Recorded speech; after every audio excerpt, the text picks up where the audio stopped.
sebut haram berkahwin, dia panggil mahram kita, maka ada 3 hukum lagi. Apa dia? Yang pertamanya hukum batal wuduk. Kita nak tahu jenis orang yang batal wuduk bersentuhan dengan kita.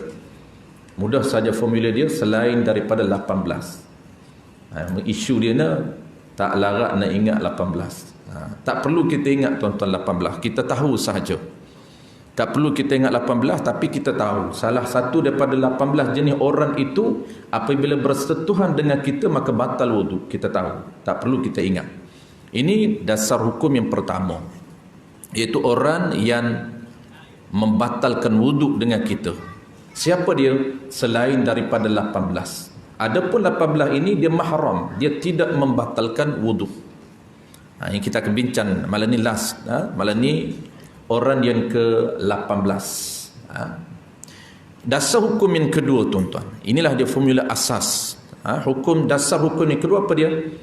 Hukum sentuhan yang haram. Kita nak tahu jenis orang yang halal ataupun tidak haram bersentuhan dengan kita, kulit dan kulit. Bukan bersentuhan kulit dengan kain. Bersalah dengan pakai glove, yang tu tak jadi isu lah, itu makruh. Tak haram bersentuhan, tetapi ada hukum yang aridi yang lain. Kita nak tahu siapa yang boleh kita bersalam, maka selain daripada 18 jenis orang, haram bersalam dengan selain daripada 18 jenis orang. Adapun 18 jenis orang ini tidak haram bersentuhan, boleh kita bersalam. Dan hukum ketiga tuan-tuan, hukum asas yang ketiga apa dia? Hukum asas yang ketiganya ialah hukum menutup aurah. Kita nak tahu etika menutup aurah ini di mana? Maka jawab dia, selain daripada 18 jenis orang ini wajib kita menutup sekalian aurah kita. Tidak, bagi perempuan dia tak boleh buka tudung selain daripada 18. 18 jenis orang ini sahaja dia tak perlu tutup aurah. Aurah dia pusat hingga lutut. Itu yang kita bincang. Ini tajuk yang pertama, iaitu orang yang haram berkahwin selama-lamanya dan tidak membatalkan wuduk ada 18 jenis orang. Topik yang kedua yang kita akan bincang akan datang, masuk topik baru. Kalau sempat malam ni mungkin ada satu saja. Topik yang kedua apa dia? Orang yang haram berkahwin tetapi 3 hukum dasar tadi berbeza. Haram berkahwin semata-mata tetapi tidak melibatkan 3 dasar hukum. Apa makna tidak melibatkan 3 dasar hukum? Wuduknya batal, sentuhannya haram, aurahnya seluruh badan. Dia hanya haram berkahwin saja.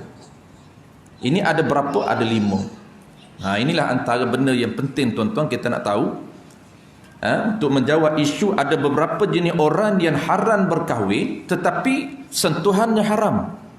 Aurah dia wajib dia katuk di hadapan kita. Dan sentuhan dengan dia ini batal wuduk. Ada 5 jenis orang yang kita akan bincang dalam kelas akan datang. Seperti mana tuan-tuan isu yang biasa yang orang tanya, iaitu adik ipar dan kakak ipar haram berkahwin dengan kita. Kita apabila sebut haram berkahwin, kita ingatkan topik yang pertama, iaitu haram berkahwin tak batal wuduk. Haram berkahwin sentuhan yang tidak haram. Haram berkahwin aurahnya tak wajib katuk. Kita ingat yang itu. Rupanya ada 2 pembahagian besar dalam sistem kekeluargaan Islam. Itu penting tuan-tuan. Inilah dia punya peraturan asas di dalam perhubungan sesama keluarga yang besar. Apabila kita kahwin tuan-tuan, kita akan bertambah keluarga kita. Keluarga kita dan satu lagi keluarga isteri kita. Itulah yang boleh lahirnya 18 jenis orang. Baik, sambung lagi ni tuan-tuan, masih lagi topik yang pertama, iaitu orang yang haram berkahwin melibatkan 3 dasar hukum, tak batal wuduk, sentuhan yang tak haram, aurah dia tak wajib katuk. Maksud aurah tak wajib katuk, 18 orang ini pusat hingga lutut saja. Yang lain tak wajib katuk. Tak wajib bagi, kalau dia perempuan tak wajib dia pakai tudung. Baik. Muka surat 4 tuan-tuan, kalau kitab Jawi ya, muka surat 4 kita berada pada jenis orang yang ke-18. Kalau dalam kitab ini ke-4. Kerana 18 itu dia ada 3 sebab.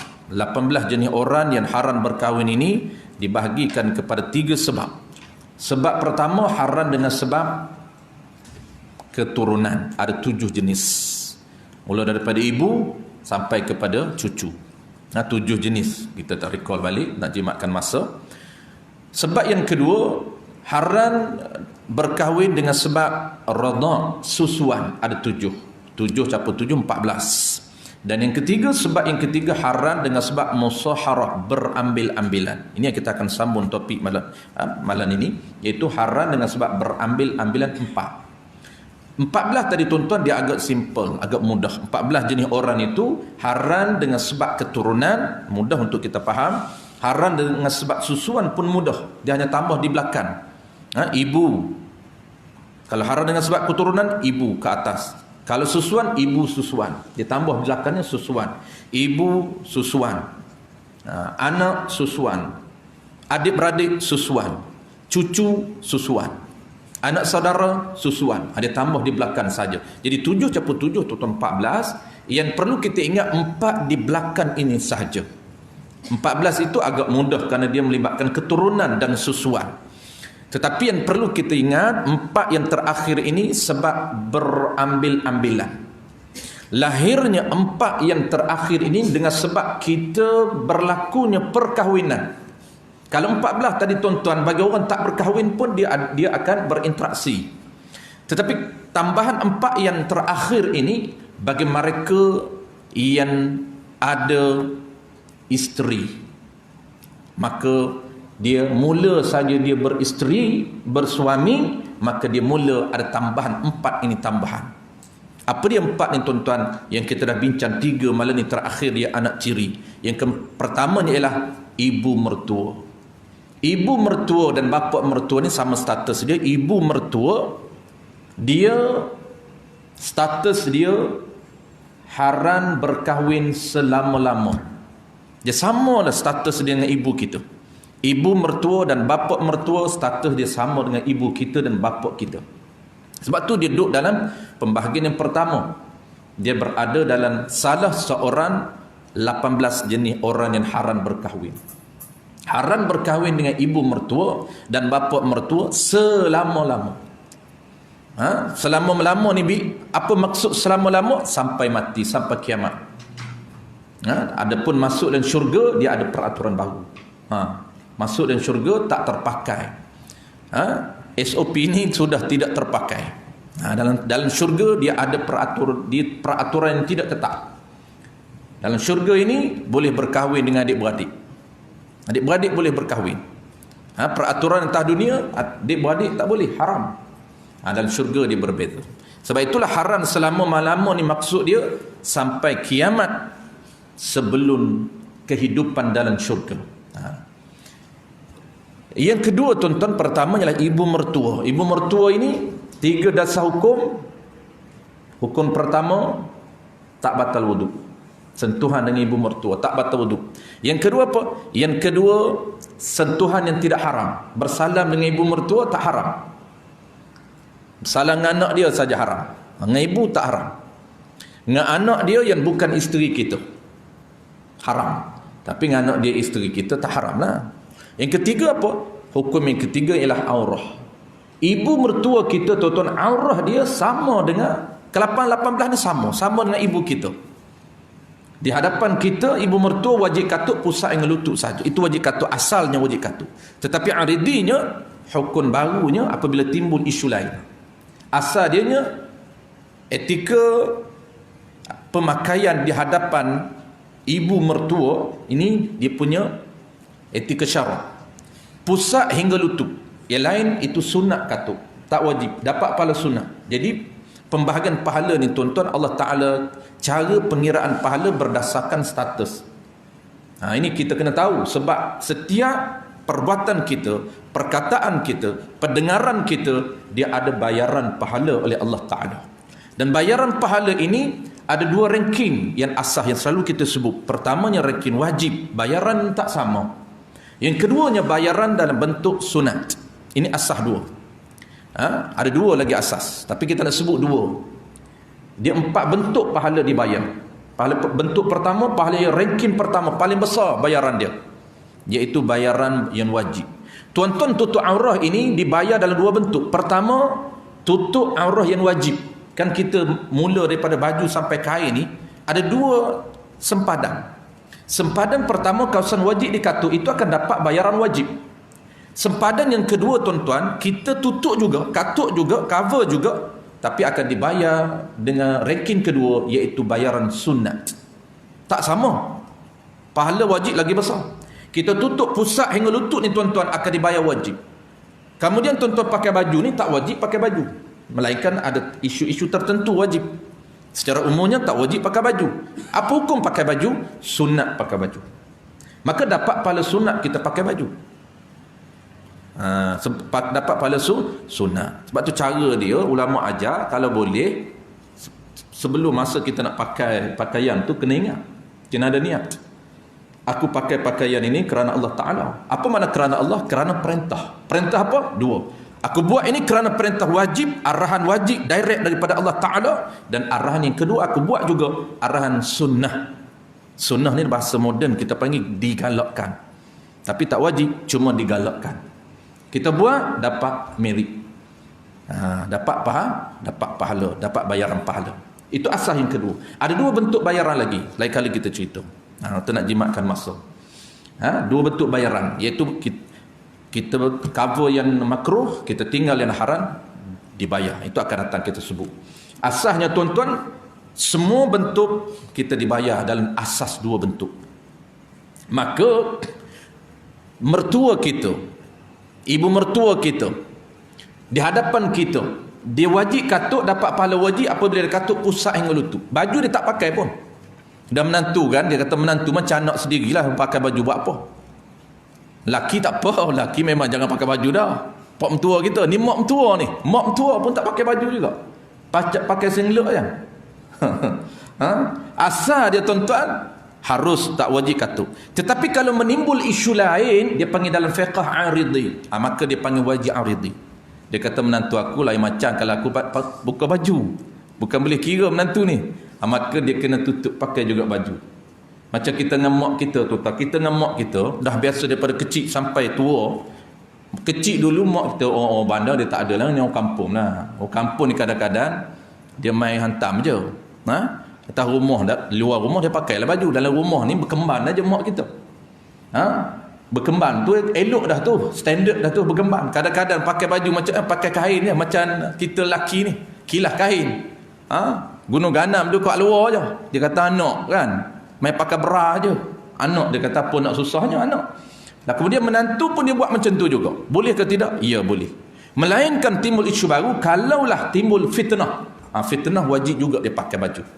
Wajib juga dia pakai baju. Tapi bukan wajib asal, dia panggil wajib yang hukum yang baru. Sebab tu bertukar status jadi aridi. Itu dia punya etika pemakaian di hadapan menantu. Baik, settle tuan-tuan 3 benda. Kita dah tahu siapa ibu mertua kita. Yang keduanya, dia ada 4 ni, kita nak sambung malam ni keempat. Yang keduanya ialah menantu. Yang ketiga ialah ibu tiri. 3 dah kita bincang. Kita tahu apa makna ibu mertua, kita tahu apa makna menantu, kita tahu apa makna ibu tiri. 3 ini sama. Status dia sama. Menantu sama dengan anak kita. Ibu mertua sama status dengan ibu kita. Ibu tiri sama status dengan ibu kita. Tapi ingat, kita dah bahas sebelum daripada ni dan kita dah bagi formula untuk mudah ingat.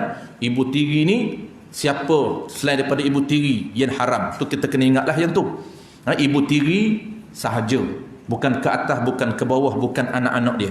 Hanya ibu tiri sahaja yang haram dengan kita. Anak dia tak boleh.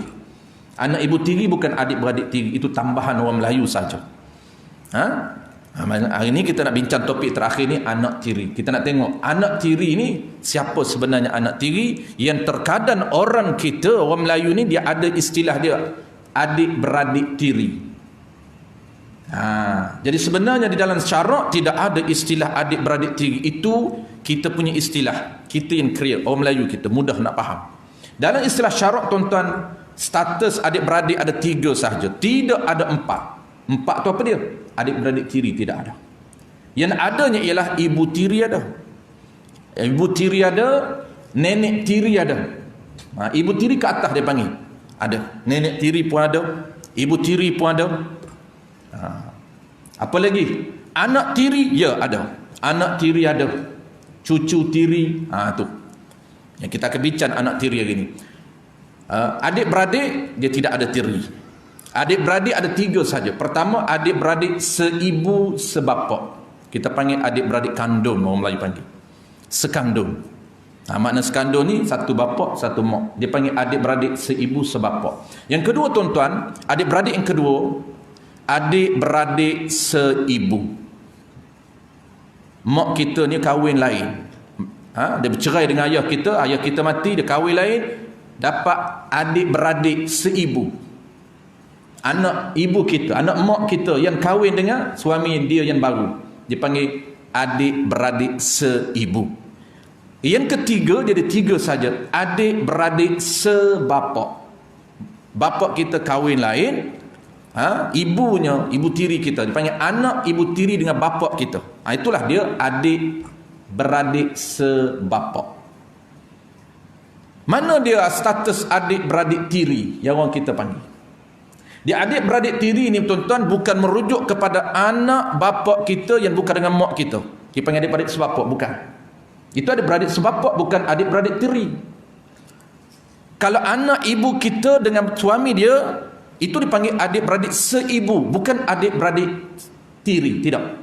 Mana istilah adik-beradik tiri tuan-tuan? Lahirnya orang kita ni nak bagi faham, tapi bahaya. Lahirnya istilah ini di kalangan orang Melayu, iaitu anak ibu tiri kita.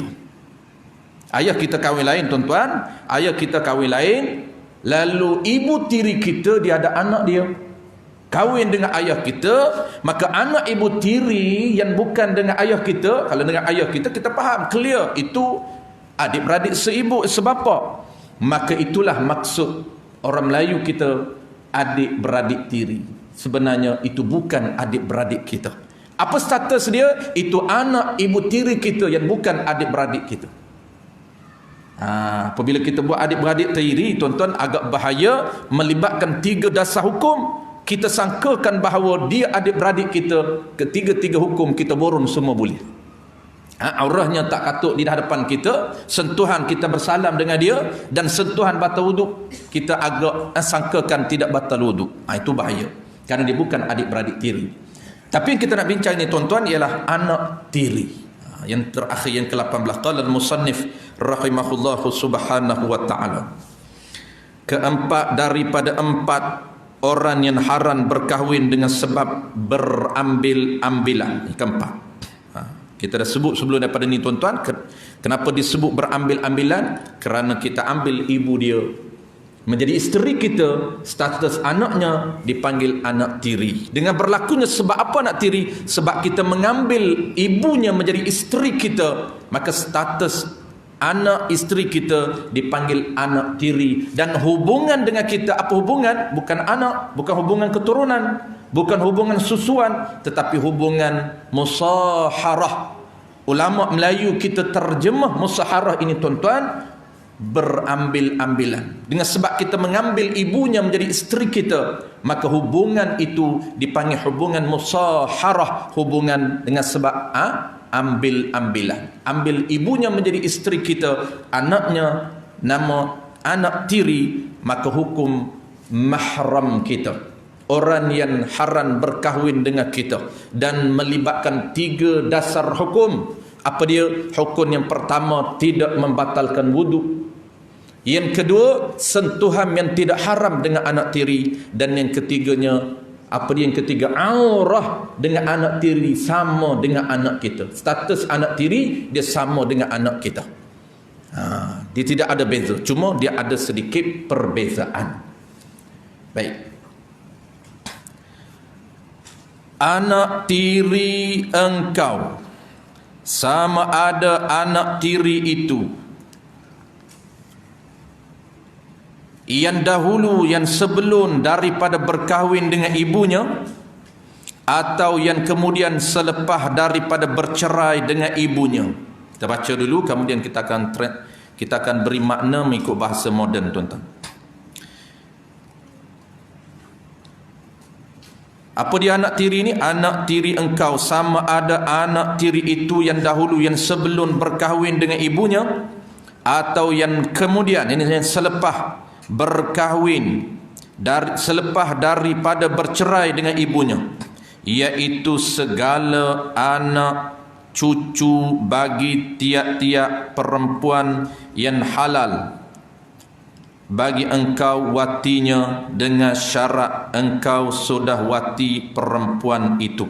Baik, kesimpulan, tuan-tuan, apa makna anak tiri? Ini penting, tuan-tuan, anak tiri. Sebelum saya bagi makna, saya sebut isu dulu, tuan-tuan. Mudah kita nak kaitkan, nak relate dengan makna. Kenapa kita nak kena tahu makna? Untuk menjawab isu dia, kita mesti tahu makna. Kalau kita tak tahu makna anak tiri, tuan-tuan, kita gagal merungkai isu yang berlaku dalam sistem kekeluargaan kita. Mana isu dia, tuan-tuan? Isu dia, ini isu yang kedua, sebab dia ada dua situasi anak tiri. Situasi pertama dia simple, kita dah faham. Saya terus kepada isu yang kedua, situasi yang kedua, sebelum saya berikan makna kepada tuan-tuan. Nak cerita kepentingan kita kena tahu makna untuk menjawab isu. Apa dia isu kedua, tuan-tuan? Dia ada dua isu, dua situasi. Situasi kedua, tuan-tuan, kita berkahwin. Ini contoh saja. Kita berkahwin dengan isteri kita, dapat anak. Okey, anak itu adalah anak kita. Faham? It's very simple. Anak tu anak kita. Tak payah tanya, siapa pun tanya orang tahu, itu anak saya dengan isteri saya. Baik, kita dah contoh bercerai. Ini contoh saja. Kita bercerai dengan isteri kita, wal'iyadzubillah, ini contoh saja. Kemudian isteri kita dia berkahwin dengan suami lain, dengan lelaki lain. Isteri kita, tuan-tuan, dia berkahwin dengan lelaki lain. Maka dapat anak. Dapat anak. Ini situasi kedua. Anak itu, tuan-tuan, anak itu dipanggil anak isteri kita. Status dia tu apa? Status dia bekas isteri. Dia ni ex isteri kita, matan isteri. Maka anak itu anak siapa? Anak itu anak isteri kita. Status dengan kita apa? Status dengan kita, anak itu anak tiri. Tetap anak tiri. Yang kita faham macam mana, tuan-tuan? Yang kita faham, kita kahwin janda. Contoh, kita kahwin janda. Janda ni dah ada anak. Dah ada anak. Contohlah kita nak kahwin ni seorang janda, dan janda ini dah ada anak. Tak kira berapa orang anak, tak kira.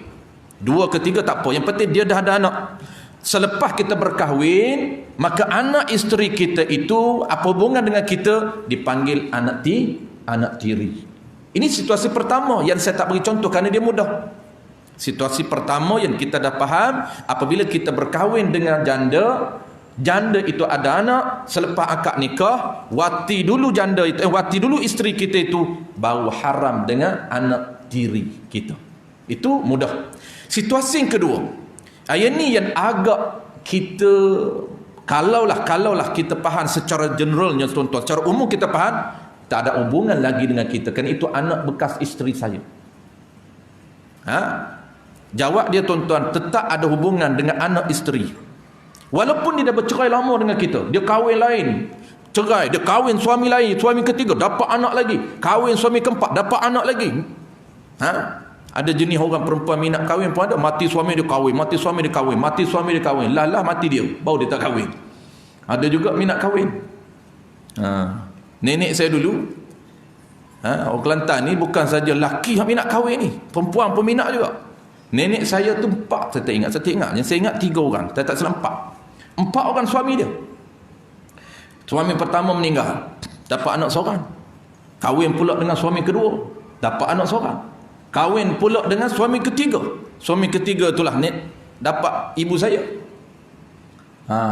Kemudian tak ada kahwin suami keempat. Yang saya ingatnya 4 sebelum tu dia dah ada. Jadi last kali dengan ibu saya tu, mati bapak ibu saya tu, dia tak kahwin. Ni nanti Umi nak kahwin. Dia tak boleh duduk seorang, dia sunyi. Saya selalu kacau dia. Dia duduk ceritalah dia kahwin sama muda dulu, mati meninggal kahwin lain. Saya kata minat sungguh apa ni mok, saya panggil mok. Dia Kelantan pelik sikit. Ibu nama Ma, nenek panggil mok. Saya kata mok ni minat sungguh dalam nikah lain. Dia kata aku tak boleh duduk seorang, dia kata. Sunyi. Macam laki jugalah. Laki dia tak boleh duduk seorang, dia tak boleh survive seorang diri. Tak reti dia tak. Nak buat air tak reti, nak cari baju tak reti, underwear pun merata tak reti, kena tanya bini semua dia tak. Itu kena kahwin lain. Jadi apabila dia kahwin tuan-tuan, setiap anak dia yang lahir tetap jadi anak tiri kita. Anak tiri kita. Jadi hubungan dia. Walaupun dah bercerai dah dengan isteri, tapi anak yang lahir daripada dengan suami lain, dia tetap anak tiri. Kenapa tuan-tuan? Ini kata kunci yang kita nak kena pegang. Makna dia. Apa makna anak tiri? Apabila kita faham makna anak tiri, insya-Allah dia akan boleh merungkai isu-isu yang dua isu tadi. Isu pertama mudah, isu yang kedua. Isu kedua tu yang agak perlu kepada makna. Kenapa? Kerana kita sangkakan itu bekas anak isteri, bukan lagi isteri kita. Kita ingat anak tiri ni semasa isteri itu statusnya isteri kita. Tidak. Kerana makna dia apa tuan-tuan? Makna anak tiri ini tiap-tiap anak isteri atau suami kita. Samalah itu, kita bagi contoh isteri, suami pun sama. Tiap-tiap anak isteri atau suami kita sama ada sebelum berkahwin dengan kita ataupun selepas daripada perkahwinan dengan kita. Settle. Itulah makna. Tiap-tiap anak isteri dan suami kita, yang bukan dengan kita lah. Anak isteri kita, anak suami kita sama ada sebelum berkahwin dengan kita dia dah ada anak. Ya, itu anak isteri kita. Ataupun selepas berkahwin dengan kita. Selepas berkahwin dengan kita, dia berkahwin lain, dapat anak, itu juga anak tiri kita. Boleh bersentuhan dengan anak isteri kita. Biasanya orang takut dah nak bersentuh. Kenapa? Dia kata, ini anak isteri saya dengan suami dia baru. Yang anak dulu boleh. Kenapa? Tu anak tiri saya. Dia nampak anak tiri ni sebelum berkahwin dengan dia saja. Selepas berkahwin dengan dia, itu bukan lagi anak tiri. Tidak. Dua era ini, sebelum dan selepas, semuanya anak tiri dia. Cuma syarat tuan-tuan, dia sebut syarat apa haram ini, dia beza dengan ibu tiri tuan-tuan. Perbezaan dengan ibu tiri dan anak tiri dibezakan dengan apa tuan-tuan? Dia ada formula dia. Kalau ibu tiri, suami bapa kita kahwin lain, maka dapat status ibu tiri. Kalau ibu tiri, dia panggil, ada kaedah dia, ada formula dia. Haram dengan ibu tiri kita, haram semata-mata akad. Apa makna haram semata-mata akad? Sah sahaja bapa kita akad nikah, terima nikah dengan ibu tiri kita, maka auto. Dia tidak ada syarat tambahan. Auto haram dengan kita. Tidak ada syarat tambahan yang baru, tidak ada. Itu dia panggil haram semata-mata akad. Adapun anak tiri tuan-tuan, dia beza. Ini perlu kepada kita ingat. Anak tiri dengan bapa tiri ni, anak tiri dan bapa tiri, dia beza di mana tuan-tuan? Formula dia panggil haram tidak semata-mata akad, bahkan ini ada tambahan, perlu kepada apa? Syarab wati terlebih dahulu ibu dia baru haram. Apabila selepas akad nikah tuan-tuan, maka tak boleh lagi bersentuh dengan anak tiri. Kalau sentuh, batal wuduk, sentuhan yang haram. Aurah dia sama dengan orang biasa. Walaupun dah akad nikah dengan ibu dia, tunggu dulu, kena jima wati ibu dia dulu, baru haram dengan anak. Ini syarat tambahan dalam syarat. Dia beza dengan ibu. Ibu status dia kuat. Tak perlu ayah wati dulu. Tak perlu tunggu ayah wati dulu, besok baru salam. Tak perlu. Tapi kalau anak, dia perlu syarat tambahan. Anak tiri. Jangan pening lah. Hai, ibu tiri dengan anak tiri apa beza pula? Tu pening juga tu. Orang hak praktikal tak pening lah. Saya tak pening ustaz, saya ada ibu tiri. Saya tak pening ustaz, saya ada anak tiri. Dia mudah lah. Hak kita hak tak ada ibu tiri, hak tak ada anak tiri. Ni doktor awan-awangan ni. Tak nampak contoh. Macam mana ibu tiri? Dah bapak dia tak pernah kahwin lain, tak nampak ibu tiri. Macam mana anak tiri? Dia kahwin seorang, nak ada anak tiri macam mana? Kahwin pula dara, bukan janda. Nak jadi anak tiri ni kena kahwin janda lah. Dia kata, pasal apa ustaz saya tak ada anak tiri saya? Pelik juga dia. Saya kata, kenapa? Saya kahwin tak ada anak tiri. Dah kahwin dara nak ada anak tiri macam mana? Pelik lah kalau kahwin anak dara tapi ada anak tu.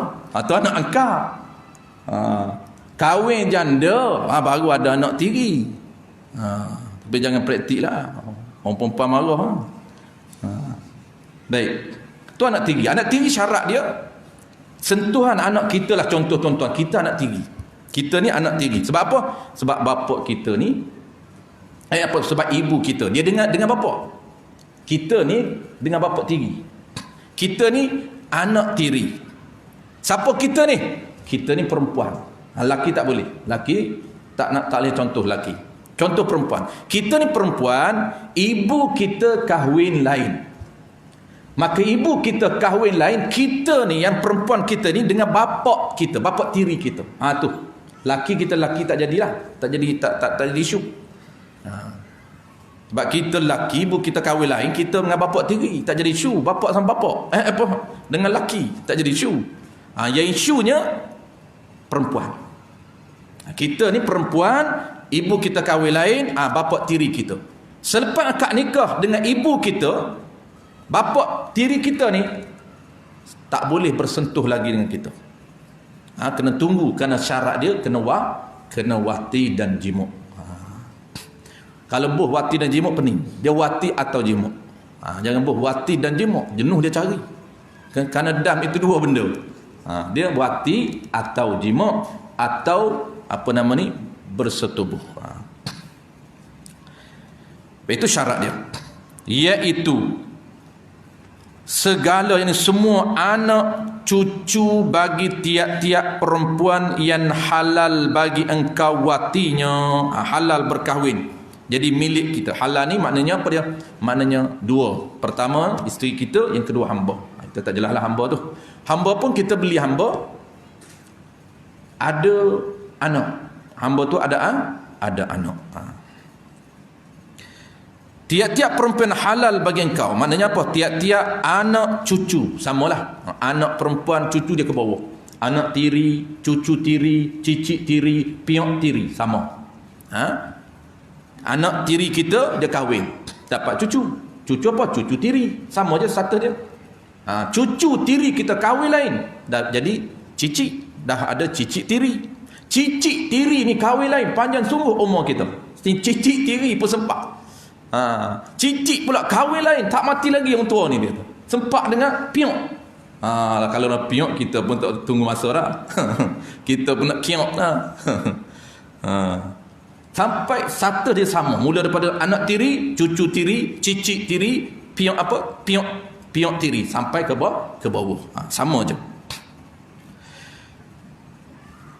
Dengan syarat ni, dengan syarat engkau sudah wati perempuan itu.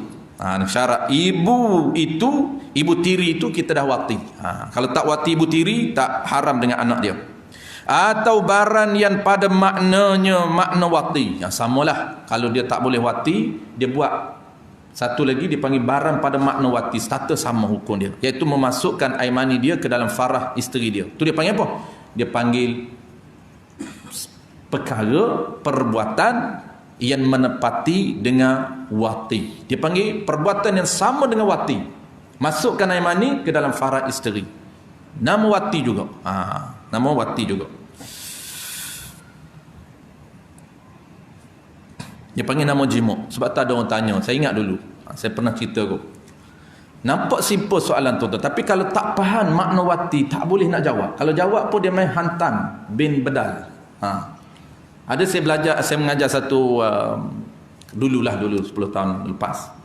Ada satu kelas saya mengajar kuliah zuhur di UUM Utara Sintok tu.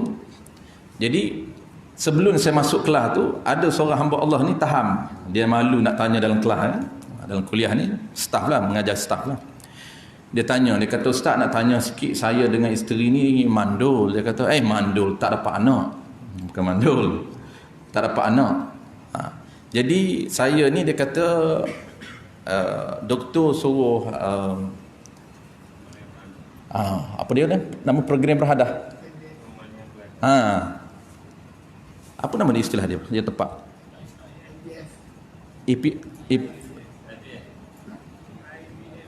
IPF.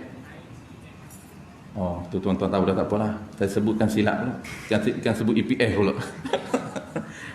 Jadi okey, situasi tuan-tuan dah nampak dia punya apa? Dia punya teori dia. Jadi dia kata doktor ni masukkan mani dia ke dalam farah isteri saya. Jadi saya kata, saya lama, dia kata, duk mendengar, duk fikir, aku ni kena mandi wajib ke tidak? Isteri dia ni, dia tak apalah. Dia ni memang dia tahulah mandi wajib apabila keluar mani. Semua orang tahu. Keluar mani kena mandi wajib. Sebab perkara yang mani wajib ni, salah satu dia keluar mani. Yang keduanya jima'. Jima' kalau tak keluar mani pun wajib mandi. Keluar mani tak jima' pun wajib mandi. Itu dia sebab berbeza. Dia yang buat peniak tu. Dia sebab berbeza. Salah satu sebab wajib mandi, dia ada 6 sebab wajib mandi. Satu, sebab keluar mani. Yang kedua, sebab jima'. Yang ketiga, sebab mati. Mati, wajib mandi mati. Tapi bukan dia mandi, orang lain mandikan.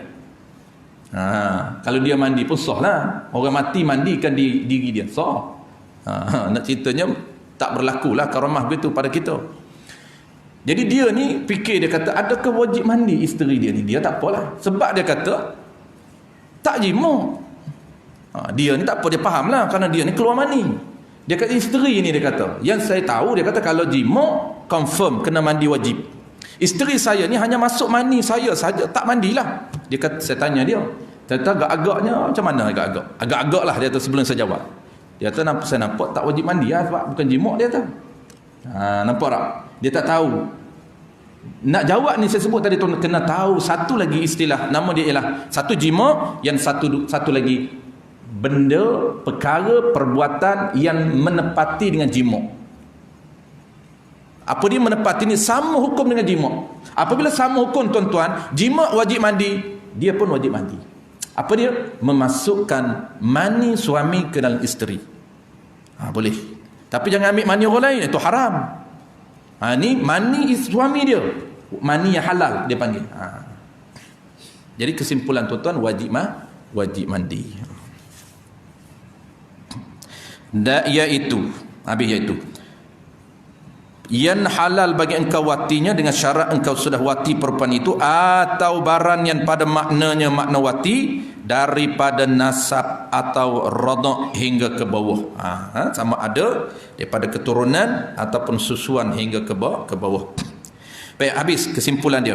Maka inilah sekaliannya perempuan yang haram berkahwin. Sekalian ni 18. Inilah 18 perempuan yang haram berkahwin, yang berkekalan selama-lamanya. Haram ni, tuan-tuan, kekal selama-lama, sampai kiamat. Bukan maknanya mati saja isteri kita dengan mak mentua kita halal balik, tak. Itu makna selama-lama. Bukan kata mati isteri kita, anak tiri itu halal balik, tak. Dia haram sampai mati. Walaupun mati isteri kita, anak tiri kita sampai mati, tak ada status ini bekas anak tiri, tak ada. Dia tak main bekah-bekah. Sampai mati dia. Dia panggil haram selama-lama. Lagi pula, dia ada 2 hukum lagi. Apa dia? Lagi pula, dia sebut di sini 2 hukum, tapi sebenarnya ada 3 dasar hukum lagi. Lagi tiada batal wuduk bersentuhnya. Yang pertama, tak, sentuhan ini dia panggil sentuhan yang tidak membatalkan wuduk. Yang kedua, sentuhan yang tidak haram. Dan ketiga, aurah. Dia tak sebut di sini. Yang ketiganya aurah. Aurah anak tiri sama dengan anak kita. Di depan kita, tuan-tuan, anak tiri kita dia wajib katuk pusat hingga lutut saja sama. Perempuan pusat hingga lutut. Lelaki pusat hingga lutut sama saja. Lelaki ni, anak lelaki kita depan kita pusat hingga lutut saja. Anak perempuan kita depan kita pun sama, pusat hingga lutut dia wajib katuk. Sama je. Baik, settle tuan-tuan, kita nak masuk ada lebih kurang saya ambil masa 10 minit lagi tuan-tuan, intro kepada topik yang kedua. Ini intro saja malam ni. Dan insya-Allah bulan depan kita terus masuk ke tajuk pertama. Karena topik yang kedua ini tuan-tuan dia ada 5 jenis orang saja, dia tak banyak. Tapi topik pertama ni dia panjang sedikit, ada 18. Tapi topik yang kedua ni tuan-tuan, dia bukan tak penting tapi penting sama dengan topik pertama. Kenapa? Kerana banyak dia punya isu-isu untuk kita tahu, untuk nak menjawab isu yang semasa, yang praktikal. Contoh tuan-tuan, topik yang kedua ini akan merungkai isu ipar duai. Adik ipar kita, dengar kita, sentuhannya macam mana, aurah dia macam mana, statusnya apa. Itu adik ipar kita. Adik anak ipar kita, anak isteri, anak ipar kita. Kita ada adik ipar, anak dia kita panggil anak saudara kita. Kerana ini anak saudara isteri saya. Adakah statusnya anak saudara kita? Baik, saya buat kesimpulan yang pertama tuan-tuan sebelum saya nak intro saja. Ya. Kalau hukum dia, kalau suami isteri dia mani dia pemandian berhadas, tapi dia tumpang kepada perempuan yang lain. Pemandian berhadas tapi bukan tumpang tabuji. Kalau tumpang tabuji tak apa, bayi tabuji. Ini dia tumpang rahim orang lain. Apa dia? Apa statusnya? Itu ke? Betul. Baik. Soalan saya ulang sekali tuan-tuan, soalan dia clear. Pemandian berhadas ini, mani suami dicantumkan dengan isteri, tetapi kita rahim tu dia panggil kandungan lah bahasa kita. Kandungan, bekas. Rahim ini dia alam, satu alam. Dunia rahim tu panggil alam rahim. Bukan rahim sepatu tu. Tu nama je. Rahim ni, sebab tu rahim ni makna sebenar kasih sayang. Sebab tu orang yang berada dalam rahim yang sama dia tuan-tuan, dia silah kasih sayang sangat-sangat kuat. Dia kenapa? Dia bersatu kandung, bersatu alam, bersatu tempat pembesaran dia. Itu dipanggil rahim. Rahim ni dia merujuk kepada dia punya tempat timbun bekas yang dia membesar, yang kita panggil rahim itu. Asal rahim ni kasih sayang. Sebab tu orang yang bersatu rahim, silah dia, hubungan kekuatan silah dia, kekuatan kasih sayang dia sangat kuat berbanding dengan rahim yang berbeza. Saya dengan tuan-tuan, saya dengan tu imam berbeza dengan saya dengan adik saya. Kenapa? Kerana saya dengan iman dua rahim. Iman rahim lain, saya rahim lain. Rahim yang kata halal tuan-tuan, yang boleh pemandian berhadas ini, rahim yang halal. Tak boleh sekiranya kita tumpan rahim yang orang lain, tak boleh.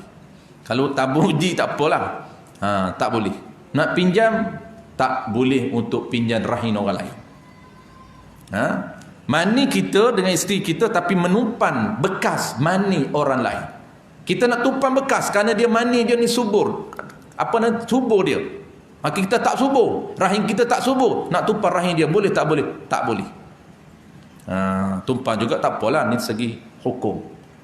Sama konsep dia tuan-tuan. Kita ambil mani orang yang bukan halal dengan kita, cantumkan dengan isteri kita pun haram. Kerana mani kita lelaki ni tak subur. Kita ambil mani orang lain yang subur, yang tengok anak 10, 12, 14. Saya bertemu 2 minggu lepas tuan-tuan, orang Melaka, anak dia 16 orang, umur 40 lebih pun tuan-tuan. Terkejut saya. Saya kata kahwin 2, dah seorang saja ustaz. Tapi umur dia 45, lebih kurang saya lah. Tak berapa tua sangat lagi. Anak dia 16, subur rahim dia tuan-tuan. Maka kita ni mani tak subur, kita nak mani orang lain subur, cantum dengan mani isteri kita, haram. Tak boleh. Kan ramai orang jual baka tuan-tuan dulu. Sekarang ni pun ada. Baka cantik-cantik, handsome. Baka Arab ke Maghribi ke. Kita nak ambil benih dia. Buh dalam tabuji. Tak hidup dia kata buh tabuji. Buh tu nak pinjam rahim betul tu. Dia nak betul rahim. Maka tak boleh. Jangan benarkan rahim kita untuk tumpan. Tak boleh anak tumpangan. Anak juga boleh halal. Kita senyawa dulu kat luar, kemudian masukkan dalam rahim kita. Rahim kita, mani kita dan mani suami kita boleh. Cuma kita nak patternkan dulu. Kita nak suburkan dulu di luar. Buh dulu terabuji. Barulah masuk injek dalam rahim kita. Itu boleh. Itu tak jadi isu. Yang menjadi isunya ialah tumpan rahim orang lain ataupun kita ambil mani orang lain dengan mani isteri kita. Itu tak boleh. Baik, intro dia tuan-tuan. Kita intro saja 5 minit lagi. Topik pertama. Ada soalan lagi? Kalau ada soalan kita tak intro, kita terus jawab. Tak ada soalan kita intro Baik. Topik pertama clear. Apa dia topik pertama tuan-tuan sebelum kita masuk topik kedua? Sebab kita tak nak keliru. Pertama dengan keluar ni bagi kita nampak dia punya gap dia. Memang asing. Topik pertama tuan-tuan, saya ulang sekali lagi. Orang yang haram berkahwin selama-lama. Ada 18 jenis. Apabila sebut selama-lama tuan-tuan, kata kunci dia mudah. Kita faham selama-lama, dia akan keluar 3 dasar hukum. Sama je hukum dia 3 ni. Apa dia? Haram wuduk tak batal wuduk. Hukum yang kedua, sentuhan yang halal, tak haram sentuh. Yang ketiga, aurahnya tak wajib katuk. Kenapa? Kerana ini golongan orang yang haram berkahwin selama-lama. Walaupun isteri dah mati. Walaupun isteri kita dah mati. Anak tiri dia haram selama-lama. Mak mertua kita haram selama-lama. Walaupun isteri kita dah mati. 18 jenis ini tuan-tuan, haram selama-lama. Dan 3 hukum lagi sama. Baik, topik yang kedua. Ini beza. Topik yang kedua tuan-tuan, orang yang haram berkahwin sementara. Ini beza dia. Kata kunci dia tuan-tuan, sementara. Dalam istilah Arab nama dia haram mu'abbad yang pertama, yang kedua ni dia panggil haram mu'aqqad. Haram bertempoh. Haram sementara, ada tempoh tertentu, kemudian kembali haram balik. Kembali halal. Dia panggil apa? Haram sementara tapi 3 hukum lagi sama. Apa maksud sama? 3 hukum lagi sama dengan orang yang tak haram dengan kita. Sama satu. Cuma beza dia haram sementara. Tetapi hukum 3 lagi sama dengan orang yang tak haram kahwin dengan kita. Apa dia tuan-tuan 3 hukum?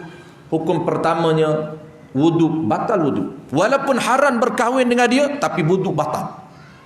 Biasanya tuan-tuan, kalau tuan-tuan faham topik pertama, haram berkahwin, wuduk tak batal. Kenapa? Kerana haram selama-lama. Wuduk tak batal, sentuh tak haram, aurah tak wajib katuk. Tetapi kalau haram sementara, dia tidak. Tak sama hukum. Haram sementara, wuduknya batal. Tak boleh sentuh dengan dia, batal wuduk.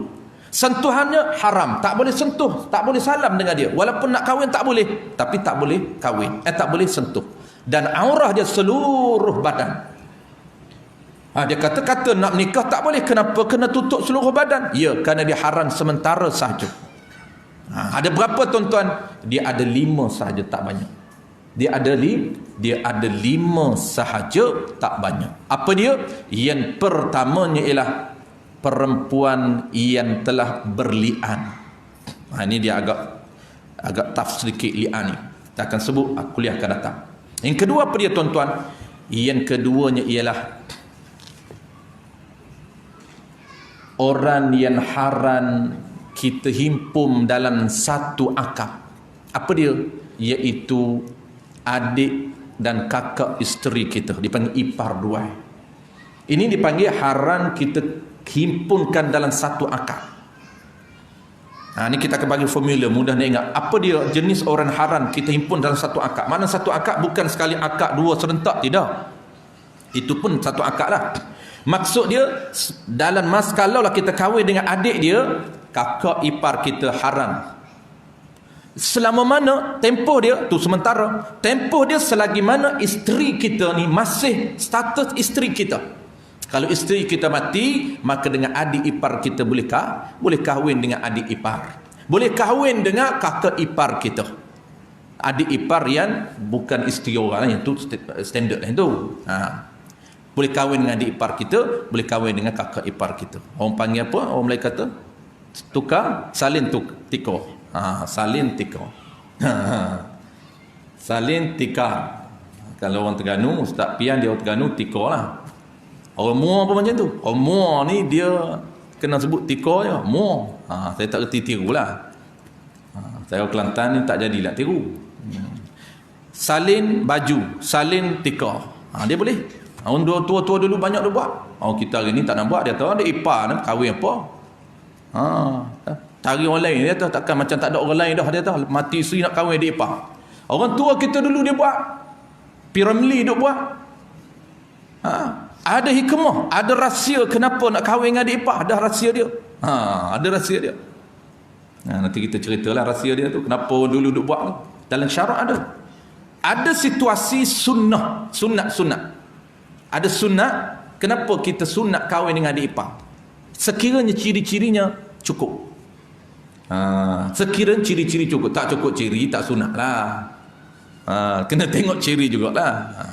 Itu yang kedua. Ada 3 tuan-tuan, insya-Allah 3 lagi tu saya akan ulang balik dalam kuliah akan datang. Jadi 5 orang yang haram berkahwin. Tapi yang asasnya ada yang paling pentingnya 1 tadi. Li'an ni pun kita tak berapa praktikal. Li'an ni orang yang berli'an. Yang paling praktikalnya ialah orang haram berakad.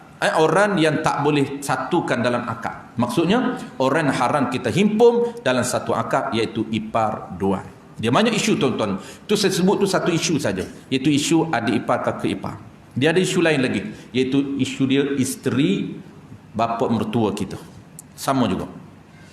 Isteri bapa mertua kita. Boleh ke tidak kita kahwin dengan isteri bapa mertua kita? Siapa status dia isteri bapa mertua kita? Isteri bapa mertua kita yang bukan mertua kita. Yang duk sebut hak mertua kita tu. Jadi pening. Dia kata, apalah ustaz tanya soalan tu. Itu kan isteri bapa mertua saya. Kan mertua saya. Tak payah cakap tu. Bapa mertua kita ni dia kahwin 4. Ada 3 lagi isteri bapa mertua kita. Takkan 3 lagi tu mertua kita juga. Tu kena tahu makna mertua tu. Jadi boleh ke tidak, dia ada isu kaitan yang relate dengan haram himpun ni. Boleh ke tidak kita nak kahwin, nak serentak, masa kita duk kahwin dah dengan isteri kita ni, isteri tak mati lagi, isteri kita duk ada lagi, duk sihat lagi. Tiba-tiba bapa mertua kita mati bapa mertua dulu. Iyalah, itu standard lah, takkan nak mati anak dulu. Mati bapa mertua dulu. Lepas tu anak ibu tirinya, ibu tiri tu ibu tiri isteri kita lah, muda lagi, dah kahwin muda. Kita kata muda lagi tu. Kalau muda, dia kata kita satukanlah sekali, siapa nak jaga. Dia kata dah bapa mertua meninggal dah, boleh tak kita tolong jaga? Dah muda lagi, tua tak ada nak jaga, tua tak ada siapa nak jaga. Dia kata dah, oleh kerana ibu tiri isteri kita muda lagi, bolehlah tolong jaga, nak satukan. Boleh ke tidak dalam satu akad? Itu isu yang kita akan bahas akan datang. Dia kata mana boleh ustaz, itu ibu tiri, itu ibu tiri isteri, nak kahwin macam mana? Itu cepakan akad kita lah. InsyaAllah nak jawab isu tu kena tahu. Ini basic-basic yang kita kena tahu. Memang tak terjadilah, tapi boleh jadi. Jangan kata duk bincang buat apa ustaz, benda tak buat semua tu. Jangan, ada orang buat. Wallahu a'lam. Kalau ada soalan minggu depan, bulan depan tuan-tuan. Bismillahirrahmanirrahim. Alhamdulillahirabbil alamin. Wassalatu wassalamu ala asyrafil anbiya'i wal mursalin wa ala alihi wa ashabihi ajma'in. Allahumma faqihna fid din wa 'allimna ta'wil waj'alna minal ulama'il 'amilin waj'alna minal mukhlisin. Wa sallallahu ala sayyidina Muhammadin wa ala alihi wa baraka wa sallam. Walhamdulillahi rabbil alamin.